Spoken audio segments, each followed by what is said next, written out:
করে দেন, ঋণগ্রস্তের ঋণ পরিশোধের তৌফিক দেন, হারাম হালাল বেঁচে চলার তৌফিক দেন আল্লাহ রব্বুল আলামিন। বেকার যারা আছে হালাল কর্মসংস্থানের ব্যবস্থা করে দেন আল্লাহ। সকলকে শারীরিক সুস্থতা, মানসিক প্রশান্তি, অর্থনৈতিক সচ্ছলতা দান করেন আল্লাহ। প্রত্যেকটা পরিবারে দ্বীনের আবহাওয়া জারি করে দেন রব্বুল আলামিন। খাস করে আমরা যারা হাত উঁচু করেছি আল্লাহ, আমাদের মধ্যে হয়তো অনেকের মা নাই, অনেকের বাবা নাই। আয় আল্লাহ, মা বাবা কত বড় নেয়ামত, যার নাই সে বোঝে মা বাবা কত বড় নেয়ামত। আয় আল্লাহ, দুনিয়ার অপর প্রান্তে আমেরিকার খবর মুহূর্তের ভিতরে পাওয়া যায়, দেখা যায়। 3 হাত মাটির নিচে ওই মোহাব্বতের মা বাবার কবরের খবর জানা যায় না, দেখা যায় না। আয় আল্লাহ, গুনার কারণে যদি কারো মা বাবার কবরে আযাব হয়, এখানে উলামায়ে কেরাম আছেন, তালিবুল ইলম আছে, আপনার দাড়ি পাকা বান্দা আছে, যুবক আবেদ আছে, মুসাফির আছে, যাকে পছন্দ, যারা আমল পছন্দ, তার আমলের ওসিলায় ওই মা বাবার কবরের আযাব আল্লাহ আপনি মাফ করে দেন।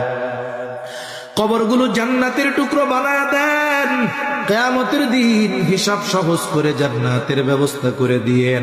যাদের মা বাবা বেঁচে আছে, সুস্থ দীর্ঘনেক হায়াত আল্লাহ আপনি দান করেন। আয় আল্লাহ, যাদের সন্তান অবাধ্য আছে, সন্তানগুলারে বাধ্য করে দেন। আয় আল্লাহ, খাস করে মালিক মা বোনদের কবুল করে নেন, পর্দানিশীন বানায়া দেন।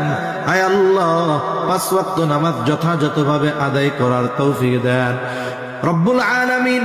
আমাদের সকলকে সকল পাপাচার, অনাচার, অশ্লীলতা থেকে বেঁচে থাকার তৌফিক ও হিম্মত দেন রব্বুল আলামিন।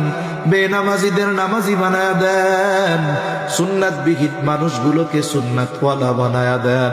আয় আল্লাহ, দ্বীনের উপরে চলা আপনি সহজ করে দেন।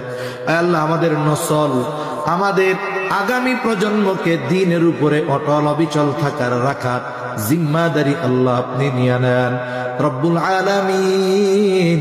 আমাদের সকলকে বারবার মক্কা মদিনা জিয়ারতের তৌফিক দেন। আমাদের দেশের উপরে খাস রহমত নাজিল করেন, আসমানি জমিনি সকল বালা মুসিবত থেকে হেফাজত করেন আল্লাহ। আয় আল্লাহ, যারা দেশ নিয়ে, ইসলাম নিয়ে ষড়যন্ত্র চক্রান্তে লিপ্ত, আয় আল্লাহ, সকল ষড়যন্ত্র চক্রান্ত ধ্বংস করে দেন। ইসলামের ব্যাপারে, দ্বীনের ব্যাপারে, দেশের ব্যাপারে দলমত নির্বিশেষে ঐক্যবদ্ধ থাকার তৌফিক আল্লাহ আপনি দান করেন রব্বুল আলামিন। এই দুনিয়া ছেড়ে